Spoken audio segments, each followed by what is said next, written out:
Hello दोस्तों, आप सभी का स्वागत है आपके अपने YouTube चैनल अकाउंट ट्यूटोरियल में। हम लोग देख रहे थे नंबर सिस्टम यानी कि संख्या पद्धति में रिमाइंडर थ्योरम पे आधारित प्रश्नों को। तो आज जो है इसका सेकंड क्लास होने वाला है। तो चलिए शुरुआत करते हैं पहला क्वेश्चन से। पहला क्वेश्चन क्या है कि 127 का पावर 97 दिया गया है और प्लस 97 का पावर 97 दिया गया है, और हमसे कहा जा रहा है कि इसमें यदि 32 से भाग करें तो शेषफल क्या बचेगा। तो देखिए, जब कभी भी इस तरह का क्वेश्चन यदि एग्जाम में आता है तो सबसे पहले हम लोग क्या करेंगे कि इसका पावर चेक करेंगे कि पावर समान है या अलग अलग है। तो पावर तो यहाँ भी 97 और यहाँ भी 97 यानी पावर समान है। और जब पावर समान हो जाएगा तब चेक करेंगे कि ये जो दोनों पावर था वो विषम संख्या था या सम संख्या था। तो यहाँ भी 97 यहाँ भी 97 यानी कि पावर जो है वो विषम संख्या है। और जब पावर विषम संख्या हो जाए और पावर साथ में साथ समान हो जाए तब इस स्थिति में जो है ये जो बेस में जो दोनों का बेस का योग होगा इससे जो है ये संख्या पूर्णतः विभाजित होगा, यानी कि भाग करेंगे ना बेस के योग से तो शेषफल जो आएगा वो 0 आएगा। यानी 127 प्लस 97 से यदि हम भाग करते हैं तो 127 प्लस 97 यानी कि 224, और 224 से भाग करते हैं तो शेषफल 0 आएगा। तो यानी कि हम लोग कह सकते हैं कि यदि a का पावर n प्लस b का पावर n यानी कि पावर यदि ओड हो तब इस स्थिति में जो है इन दोनों संख्या में बेस के योग से यदि भाग करेंगे तो शेषफल जो है वो 0 आएगा, यानी कि पूर्णतः विभाजित हो जाएगा। यदि यहाँ यहाँ जो है चिन्ह बीच का प्लस चिन्ह रहेगा तो प्लस से, यदि माइनस चिन्ह रहेगा तो इन दोनों के बेस के अंतर से, यानी कि दोनों के बेस के अंतर से भाग देंगे तो विभाजित पूर्णतः हो जाएगा। ठीक ना। ये कब होगा? जब पावर जो है विषम संख्या होगा तब। और पावर विषम संख्या में ऐसा क्यों होता है? क्योंकि देखिए A Q plus B Q का फॉर्मूला आप लोग को पता होगा कि A plus B into A square minus A B plus B square होता है। और ये जो विभाजित होता है ये a प्लस बी से पूर्णतः विभाजित हो जाता है यदि हम लोग भाग दे दे इसमें a plus B into A square minus A B plus B square में a प्लस बी से यदि भाग दे दे तो पूर्णतः विभाजित हो जाएगा, यानी भाग देने पर शेषफल कितना आएगा? 0 आएगा। ऐसा क्यों होता है? क्योंकि देखिए यहाँ जो पावर था ये क्या था? विषम संख्या था, यानी कि ओड नंबर था। और पावर जब ओड नंबर था तो इसलिए इन दोनों के बेस के योग से जब भाग किए हैं तो शेषफल 0 आएगा। तो इसलिए याद रखिएगा कि जब कभी भी पावर यदि विषम संख्या हो जाए तब उस स्थिति में जो है यहाँ यदि प्लस का चिन्ह रहेगा तो बेस के योग से पूर्णतः विभाजित होगा, यदि यहाँ माइनस का चिन्ह रहेगा तो बेस के अंतर से पूर्णतः विभाजित होगा। तो अब यदि हम लोग इस सवाल पे बात करें तो देखिए हमें तो कहा जा रहा है 32 से भाग करने के लिए, लेकिन हम लोग 224 से भाग करेंगे तो शेषफल 0 आएगा। तो देखिए 32 से भी भाग करने पर शेषफल 0 ही आएगा। ऐसा इसलिए होगा क्योंकि 32 जो है ना 224 का फैक्टर है, क्योंकि 32 गुने 7 यदि हम लोग करते हैं तो 224 होगा, यानी जो संख्या 224 से विभाजित होगा वो संख्या 32 से भी विभाजित होगा और 7 से भी पूर्णतः विभाजित होगा। इसलिए हम लोग जो है इसमें यदि 32 से भाग करते हैं तो शेषफल जो हमारा आएगा वो 0 आएगा, यानी कि पूर्णतः विभाजित हो जाएगा। ठीक ना। तो इसी में अब यदि हम लोग सम संख्या का थोड़ा सा बात कर लेते हैं। अब इसी में यदि सम संख्या पावर में रहे, यानी कि a के पावर n प्लस b का पावर n, यानी कि पावर जो है यदि सम संख्या हो जाए यानी कि इवन नंबर हो जाए तब इस स्थिति में जो है ये ना तो बेस के योग से विभाजित होगा और ना ही बेस के अंतर से विभाजित होगा। याद रखिएगा। अब यदि जो है पावर सम संख्या ही हो, a का पावर n और b का पावर n, यानी कि पावर सम संख्या हो और बीच का चिन्ह यदि माइनस हो तब इस स्थिति में जो है ये बेस के योग से भी विभाजित हो सकता है या बेस के अंतर से भी विभाजित हो सकता है। ऐसा इसलिए होता है क्योंकि देखिए a square minus B square का फॉर्मूला आप लोग को पता होगा कि a plus B into A minus B होता है। अब देखिए यहाँ पावर क्या था, सम संख्या था, यानी कि इवन नंबर था। और जब पावर इवन नंबर था तो बीच का चिन्ह क्या था, माइनस था।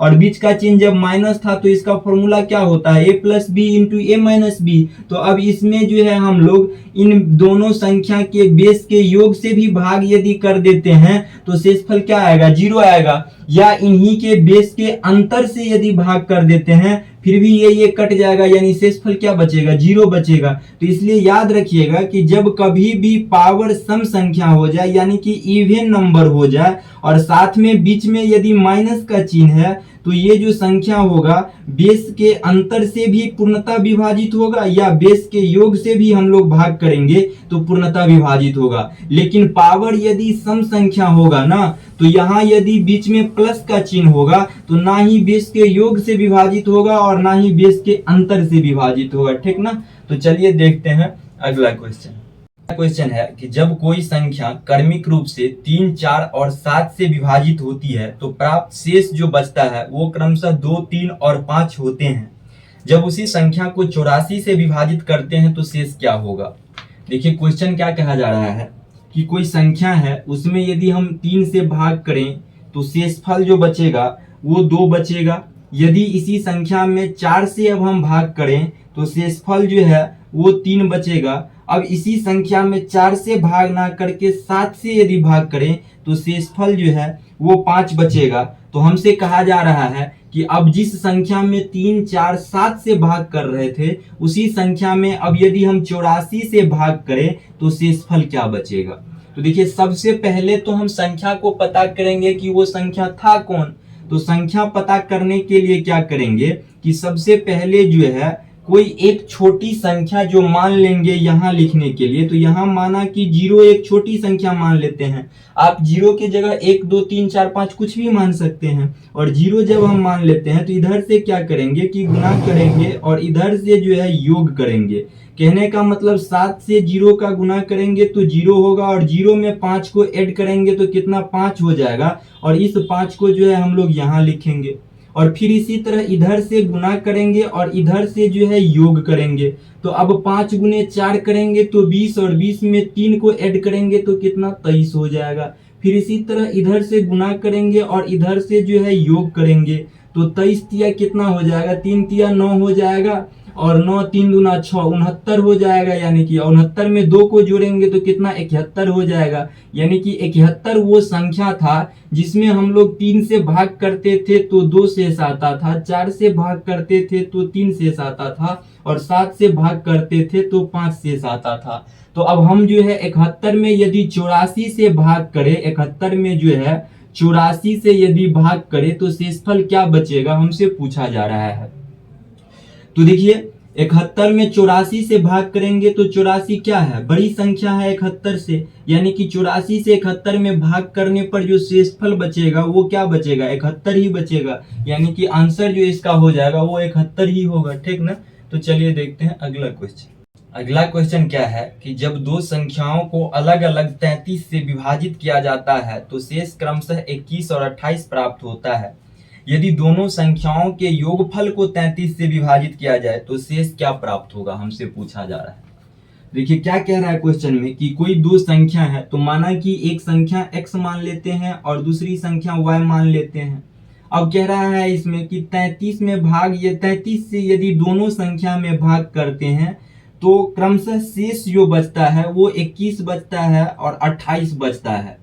तब जाके हमें कह रहा है फिर आगे क्वेश्चन में कि इन दोनों संख्या के योग में यदि हम 33 से भाग कर दे, x प्लस वाई में यदि 33 से भाग कर दें तो शेष क्या बचेगा, हमसे पूछा जा रहा है। तो देखिए सबसे पहले बेसिक से थोड़ा सा समझ लेते हैं एग्जाम्पल के मदद से। तो देखिए यदि माना कि कोई संख्या एक 17 मान लेते हैं और एक संख्या 19 मान लेते हैं, ठीक ना। अब 33 में इससे भाग किए थे, 33 से इसमें भी भाग किए थे और 33 से इसमें भी भाग किए थे। यानी कि माना कि 33 के जगह 5 मान लेते हैं कि 5 से हम भाग कर रहे हैं और जिसमें भाग कर रहे हैं वो अलग अलग संख्या था इसलिए अलग अलग संख्या मान लिए हैं। और 17 में यदि 5 से भाग करेंगे तो कितना शेष आएगा, 2 शेष आएगा। और 19 में 5 से भाग करेंगे तो कितना, 4 शेष आएगा। और यहाँ हमें कह रहा है कि दोनों संख्या के योग में 33 से भाग कर देंगे तो क्या शेष आएगा। तो फिर यदि हम इन दोनों संख्या को योग यदि कर दे तो 17 17 34 और 2 कितना 36 हो जाएगा, और 36 में 5 से भाग करेंगे तो कितना शेष आएगा, 5 सत्ते 35, यानी कि एक शेष बचेगा। तो इन दोनों संख्या के योग में हम लोग 5 से भाग किए हैं। अब यदि योग में 5 से भाग न करके इन दोनों संख्या को, क्योंकि यहाँ तो हमें दोनों संख्या पता नहीं है, तो इसलिए हम लोग क्या करेंगे कि यदि दोनों संख्या के शेष में ही योग करके भाग करके चेक कर लेते हैं कि एक शेष आ रहा है या नहीं आ रहा है। देखिए 2 और 4 यहाँ कितना 6 शेष बचा है, और 6 में यदि हम लोग अब 5 से भाग करते हैं तो कितना शेष बचेगा, एक ही शेष बचेगा। यानी कहने का मतलब कि जो संख्या को योग करने के बाद यानी कि संख्या में जो काम करेंगे वही काम शेष में करके जो है यदि भाग देते हैं तो वही शेषफल आएगा जो संख्या में भाग देने के बाद शेषफल आता है।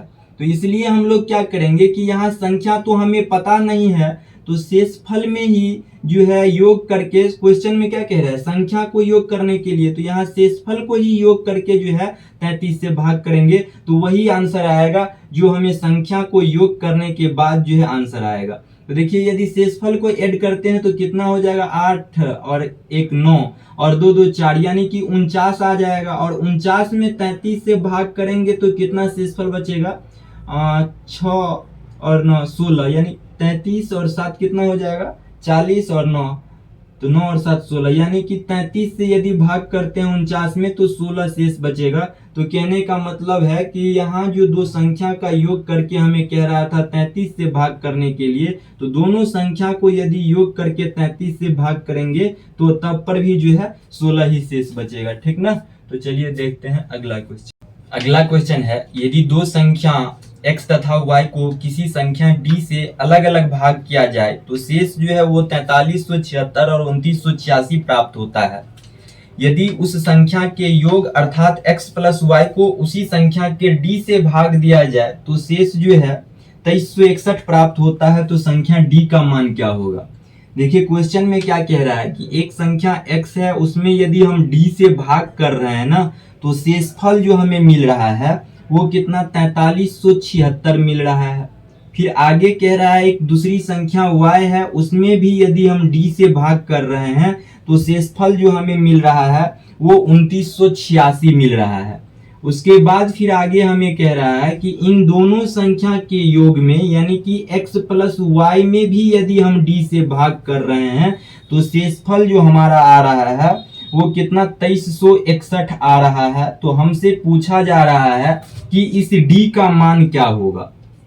तो देखिए अभी जस्ट हम लोगों ने पीछे की क्वेश्चन में सीखा था कि यहाँ जो x प्लस y का मान हमें पता करना है, तो इन दोनों का जो शेषफल होता है, इन दोनों के शेषफल को यदि हम लोग योग कर दें, यानी कि यहाँ योग क्या है तो यहाँ भी यदि योग कर दें तो योग करने के बाद जो मान आएगा वही इसका मान हो जाएगा, x प्लस y का मान हो जाएगा।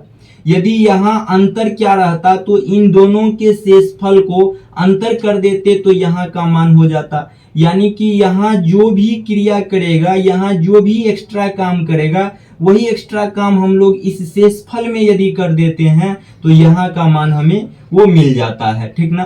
तो देखिए अब यहाँ योग किया है तो हम लोग क्या करेंगे, इस शेषफल को भी योग करेंगे। तो शेषफल को यदि योग करते हैं तो 6 और 6 कितना 12 हो जाएगा, तो 12 का 2 हाथ में 1, फिर 7 और 1 8 8 16 का 6 हाथ में फिर 1 बचेगा, और 9 और 1 10 और 10 3 13 का 3 हाथ में फिर 1 बचेगा। उसके बाद 4 2 6 और 1 7, यानी कि x प्लस y के जगह जो होना चाहिए वो कितना 7362 होना चाहिए, x प्लस y के जगह। अब यदि x प्लस y के जगह यदि 7362 है तो इस 7362 में कौन ऐसी संख्या से हम भाग करें, यानी कि d हमें पता करना है, तो कौन ऐसी संख्या से भाग करें तो हमें 2361 मिलेगा। तो इस 2361 को यदि जो है हम इस 7362 में घटा देते हैं 2361 को, तो हमें जो है ये d का मान मिल जाएगा। और d का मान कैसे मिलेगा, देखिए 2 में से 1 घटाएंगे तो 1, 6 में से 6 घटेगा तो 0, 3 में से 3 घटेगा 0, 7 में से 2 जाएगा 5001, यानी कि डी का जो मान हो जाएगा वो 5001 हो जाएगा। और ये डी का मान ही इसलिए होगा क्योंकि अब यदि हम इस 5001 से इसमें भाग करते हैं ना, तो हमारा जो शेषफल आएगा वो 2361 ही आएगा, जो कि क्वेश्चन में भी दिया गया है कि इन दोनों के योग में इन दोनों के योग में डी से भाग करते हैं तो 2361 आएगा। यानी कि अब हम लोग 5001 में जो है इन 7362 से भाग करेंगे तो शेषफल कितना आएगा, 2361 आएगा। यानी डी का जो मान होगा वो कितना होगा, 5001 होगा। ठीक ना। तो चलिए देखते हैं अगला क्वेश्चन क्या है कि एक विद्यार्थी को एक संख्या को 6 से भाग देकर भागफल में 12 जोड़ने को कहा गया। हालांकि उसने पहले संख्या में 12 जोड़ा और फिर उसे 6 से विभाजित किया, उत्तर के रूप में उसे 112 प्राप्त हुआ, तो सही उत्तर क्या होना चाहिए था। देखिए क्वेश्चन में क्या कह रहा है कि एक विद्यार्थी है जिसे किसी संख्या में 6 से भाग देने के लिए कहा। तो माना कि संख्या जो रहा होगा वो n मान लेते हैं कि n में उसे 6 से भाग देने के लिए कहा, और उसे जो फिर आगे कहा कि भागफल में 12 जोड़ने के लिए, यानी कि यहाँ जो भी मान आएगा उसमें 12 जोड़ने के लिए कहा गया। लेकिन उसने क्या किया कि पहले संख्या में ही 12 जोड़ दिया, यानी कि भागफल में 12 ना जोड़ के उन्होंने जो है भागफल में 12 ना जोड़ के उन्होंने इस संख्या में ही 12 जोड़ दिया और उसने जो है 6 से भाग किया, तो उसका जो उत्तर आया वो 112 प्राप्त हुआ। तो हमसे पूछा जा रहा है कि सही उत्तर क्या होना चाहिए। ये तो गलत उत्तर है क्योंकि उसने संख्या में ही 12 जोड़ दिया तो उसका आंसर 112 आया। तो हमसे पूछा जा रहा है कि इस तरह यदि हम भाग दे तब हमारा आंसर क्या आएगा, यानी कि सही उत्तर हमसे पूछा जा रहा है। तो देखिए क्वेश्चन में तो शेषफल का चर्चा कहीं भी नहीं किया है, यानी कि शेषफल जो बचा होगा वो 0 बचा होगा। और जब हम कभी भी इसका मान पता करते हैं, यानी कि ये क्या कहलाता है, भाज्य कहलाता है, यानी भाज्य का मान पता करते हैं, और ये भागफल कहलाता है और ये जो है भाजक कहलाता है। तो जब कभी भी जो है हम भाज्य का मान पता करते हैं, यानी कि n+12 का मान पता करेंगे, तो इसके लिए क्या करना पड़ेगा कि भागफल का भागफल गुने भाजक करना पड़ेगा। तो भागफल क्या है, 112 है और भाजक क्या है, 6 है, और इसमें जो है शेष को जो है हम लोग ऐड कर देते हैं तो शेष तो 0 है। तो अब 6 दूना 12 का 2 हाथ में, 1 11 6 66 और 1 67, यानी 672 हो जाएगा। और ये 12 इधर प्लस में है और उधर जाएगा तो माइनस में हो जाएगा, यानी n का जो मान हो जाएगा वो कितना हो जाएगा, 660 हो जाएगा। कहने का मतलब यानी कि यहाँ जो n का मान था वो कितना था, 660 था, और इसमें कह रहा था 6 से भाग करने के लिए, और जो उत्तर आएगा उसमें 12 ऐड करने के लिए कह रहा था। तो 660 में यदि अब 6 से भाग करेंगे तो क्या होगा कि 6 और 110 हो जाएगा, यानी 110 बार में जो है 660 कटेगा। अब हमसे क्या रहा था कि सही उत्तर जो भागफल आएगा उसमें 12 जोड़ने के लिए, तो सही भागफल तो 110 आया है, और 110 में यदि 12 को ऐड करते हैं तो कितना हो जाएगा, 122 हो जाएगा। यानी कि सही उत्तर जो हमारा होगा वो क्या होगा, 122 होगा। ठीक ना कि 112 होगा। ये तो गलत उत्तर 112 था, सही उत्तर क्या होगा, 122 होगा। ठीक ना।